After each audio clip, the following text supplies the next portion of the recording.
નમસ્કાર દર્શક મિત્રો, આપ જોઈ રહ્યા છો નમસ્કાર ગુજરાતી અને હું છું બાબુ સિસોલે।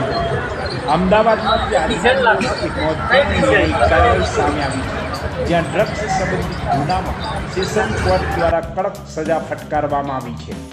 અમદાવાદ સેશન કોર્ટ દ્વારા OD9 કપ સિરપ કેસમાં આરોપીને દોષિત ઠેરવીને 12 વર્ષની સખત કેદ તેમજ રૂપિયા 2 લાખનો દંડ ફટકારવામાં આવ્યો છે। આ મહત્વપૂર્ણ ચુકાદો સેશન જજ BV રાજપૂત દ્વારા આપવામાં આવ્યો હતો।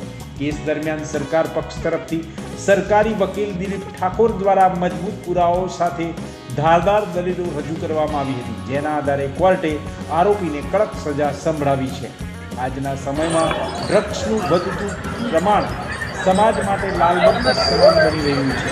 ખાસ કરીને યુવા પેઢી નશાની લતના કારણે બરબાદ થઈ રહી છે, ત્યારે સમાજમાં ડર અને કાયદાનો સંદેશો પહોંચે તે માટે આવા કડક કાયદાઓને આવકારવામાં આવી રહ્યા છે અને તેને આવકાર્ય માનવામાં પણ આવી રહ્યા છે। કાયદો અને વ્યવસ્થાને મજબૂત બનાવતો આ ચુકાદો નશાના કારોબારીઓ માટે ચેતવણી સમાન ગણાઈ રહ્યો છે। અમદાવાદની સેશન કોર્ટ દ્વારા એક ડ્રગ્સ કેસમાં એટલે સિરપ કેસમાં એક આરોપીને સજા પડી છે। આપણી સામે સરકારી વકીલ છે ઠાકોર સાહેબ ઉપસ્થિત। ઠાકોર સાહેબ, આ કઈ મેટર હતી અને કઈ રીતે આમને સજા પડી છે?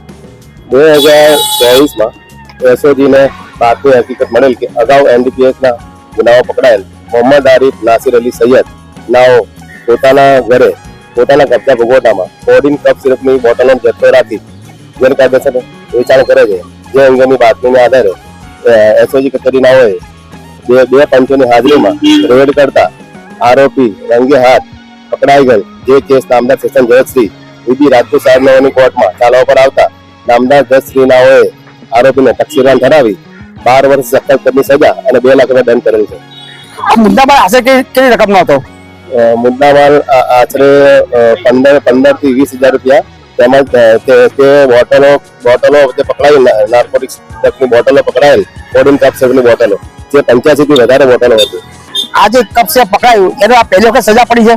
ના, અગાઉ પણ નામદાર સેશન જજ શ્રીનાઓએ કોડિન કપ સિરપની બોટલ અંગે સજા ફરમાવેલ છે।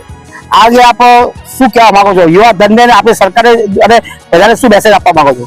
દિવસે દિવસે યુવાધન નાર્કોટિક ડ્રગ્સના સેવનના કારણે બરબાદ થઈ રહેલ છે, જેથી યુવાધન બરબાદ થતું અટકે તેમજ હાલમાં તાજેતરમાં રાષ્ટ્રીય સ્તરે તેમજ આંતરરાષ્ટ્રીય સ્તરે માદક દ્રવ્યોનો હેરાફેરી તેમજ વેચાણ ખૂબ જ વધી ગયેલ છે, જે અટકાવવા આવા ચુકાદાઓ ખૂબ જ જરૂરી છે। જોવા જઈએ તો સરકાર બહુ કડક થઈ રહી છે।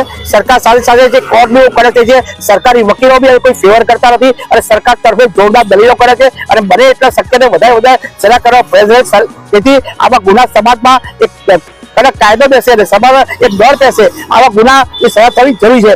હરીશ સાથે વૈશાળા, ઓસ્કાર ન્યૂઝ, અમદાવાદ।